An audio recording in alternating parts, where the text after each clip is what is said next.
All right, welcome back to the third and final session that we will get to spend together. Really excited about this one because it's kind of fun and different and so specific to where we are today. We are going to look at 5 creative ways to embrace the holidays during a pandemic. Now, here's the good news. It is not likely for the rest of your life that you will celebrate a holiday season amidst a global pandemic. Isn't that great news? However, what I can promise you is that there will be seasons in your life going forward where you are forced to celebrate the holidays during a strange time. It can be due to a number of factors.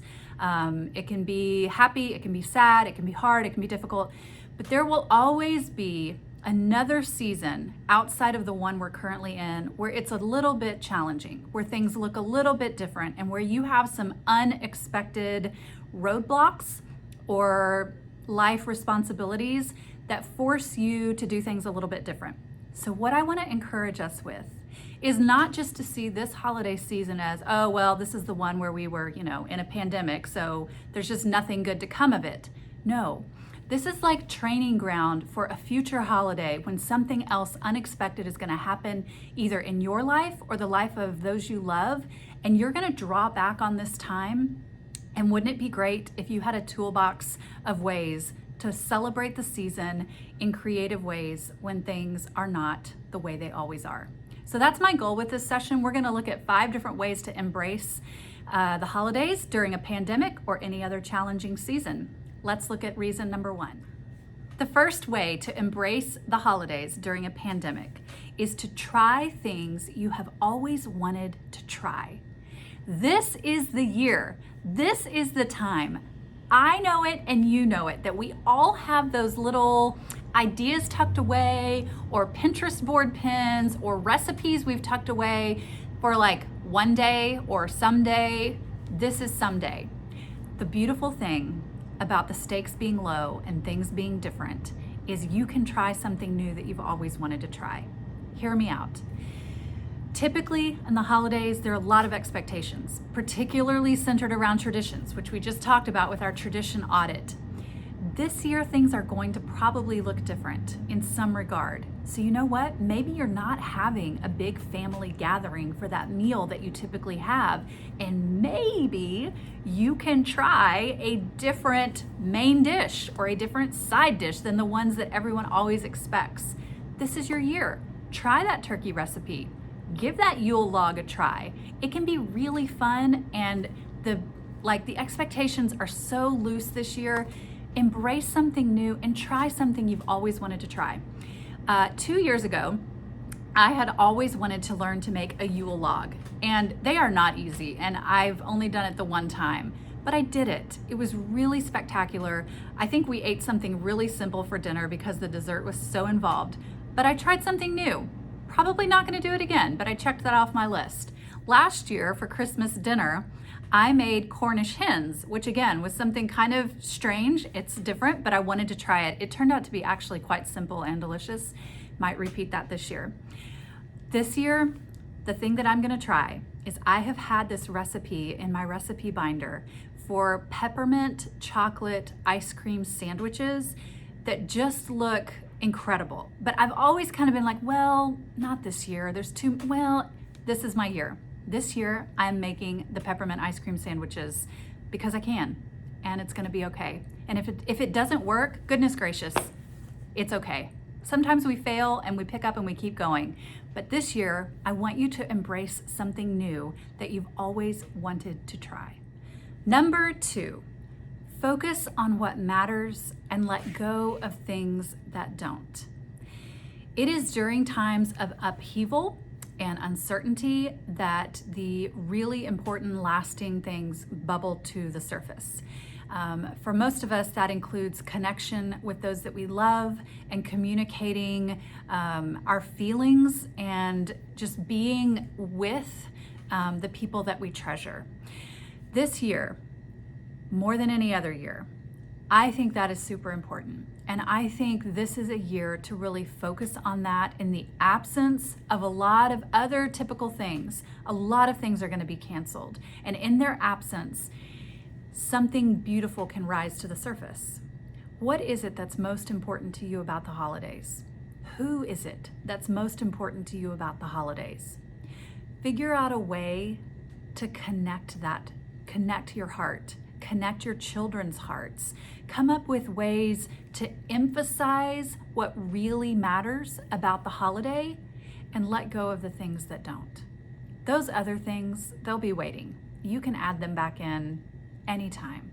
But that awareness of what is important and teaching your children this holiday season on how to focus, there is not going to be another holiday where it's just so pointed and so honestly quite easy to do, because there's the absence of so many of our regular traditions. So I want to encourage you to really look for what matters and find a way to celebrate that and to let go of so many things that just don't really matter in the end. In that same vein, let's talk about number 3. Choose to make small things special.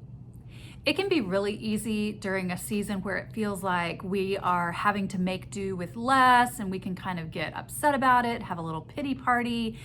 I love situations like this where it seems like we just don't have what we need.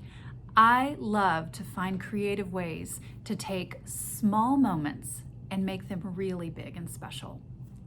This is what you as a mother get to do for your family. You get to choose the tone and the attitude of how your family is going to interact with the holidays this year.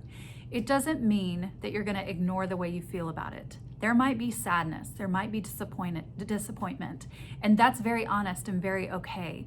But there are also really small moments that you can make big. Plan a Friday night cocoa and pajama Christmas movie weekly date with your children. That may not be possible in past years because there are so many events and so many parties and programs and all that. In their absence, find small moments and make a big deal about it. Make a date with your children and string up popcorn for your Christmas tree. That is something that I have always wanted to do, but it just felt like, oh, it would take forever and we've got so many places to be. It's not very practical. Let's just put the lights on and go. Well, this year we're kind of looking for things to do. So finding those small ways to connect and making a big deal out of it actually sounds pretty fun. One of my daughters every year makes a Christmas countdown paper chain. And I've always just kind of let her do it on her own, and then it shows up in her bedroom and fine, and we move along. But this year, it might be fun to really go all out, to have our whole family get involved, and to get out the construction paper and the scissors and the tape and make a Christmas chain that counts down. It's a great side note. It's a great way to like count down to Christmas without having to do the whole advent calendar thing where you have to have like a treat for each day. The Christmas paper chain is really fun. Any small moment that you can just engage in a large way, this is the year to do that. It will also really enhance what we talked about in number 2 about valuing the things that really matter, because these moments with your children, they're important. And I know you know they are. Of course you know that. But sometimes in the middle of the busy holiday season, we focus so much on where we need to be and what we need to do and what we're missing and a million trips to Target and all the to-do lists. And this year, we can choose to fill those gaps with connecting and loving those around us. So find small ways and blow them out big. Number 4, take notes. I know this sounds crazy and you may not be prone to taking notes and that sounds maybe a little fuddy-duddy, but listen to me. There are gonna be things this year that you are gonna do differently and you think you could never forget them. You think, oh, this is amazing, I'll remember this. 12 months from now, it's going to slip your mind. And I want to encourage you to start taking notes around the holidays.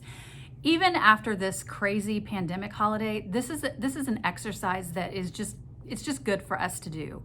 Every year, we do things, but we only do them once a year. Like how many times do you do the things that you do to celebrate Christmas? We only do them in December. And because of that, there's so much time that lapses in between. We can forget what worked and what didn't work, or how we felt about something, or what we wish we would have done differently. This is the time to take notes. Find a little journal, Keep it in with your holiday decorations, and when you pull it out, you will be reminded what worked, what didn't work, and how you felt. Those are really the 3 things you need to record. Don't get hung up in trying to remember every single detail. It's just you will be struck as you walk through the holidays. You'll be like, oh, this was a great idea. We actually loved this. It worked. I want to remember how great this was. So you write it down in your little holiday journal. Or maybe you try something like stringing up the popcorn and it was an utter fail. Like, it was a mess, no one liked it, everybody pricked their finger, the dog ate all the popcorn. Maybe it was a huge bad idea. You're not likely to forget that, but it might be a good idea to record that. This didn't work, never do that again. And then record how you feel. There are some things that we have done in the past that in the moment I was kind of like, ugh, I'm not loving this. But then at the end, I'm really glad we did it. Those are the things and the feelings that I would want to record. Like, decorating gingerbread houses took a little bit of effort, and I'm so glad that I got everything set up before I invited my children in. And yes, it was a mess, but man, it was really fun. And I loved having those 4 little gingerbread houses out on our dining room table all December. Definitely do this again. That's the kind of thing that I would record, so that next year, when I start to see the gingerbread kits in the grocery store and I'm wondering, oh, did we love that or did we hate it? I just remember the mess. Well, my little holiday notebook journal would say, yes, it's worth it. Yes, it's a mess, but you're gonna love it. And so it's just a way to, it's kind of, I call it communicating with your future self. Like, give yourself a gift of remembering what worked, remembering what didn't work, and how you felt. It's a great way to creatively embrace a strange holiday season. Last but not least, number 5, embrace simplicity in large ways. This holiday, I want my mantra to be less, less, less. The simplicity that we are being forced into is such a gift. I am really trying to, with all of my heart and all of my mind, to just embrace the slower pace of the holidays this year. There's a part of me that feels kind of sad about it. There's a part of me that feels disappointed and let down. But once I kind of breathe through that feeling, I am reminded that this simplicity is a gift.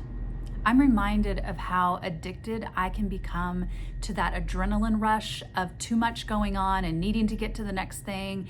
And it's just this, actually it's quite unhelpful. It kind of makes me miss the entire holiday season.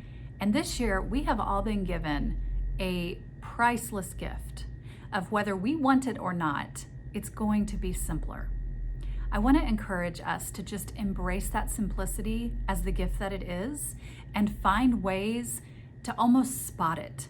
Like, isn't it wonderful not to have to maybe have the pressure of perfect holiday wardrobes for our children because we really aren't going anywhere, or needing to attend, we often have to attend parties every weekend, sometimes multiple nights in a weekend, and we end up not seeing our kids. And it's fun, it's great to go to these holiday parties, but then we're also kind of missing opportunities with our children. And this year, man, it's just gonna be simple.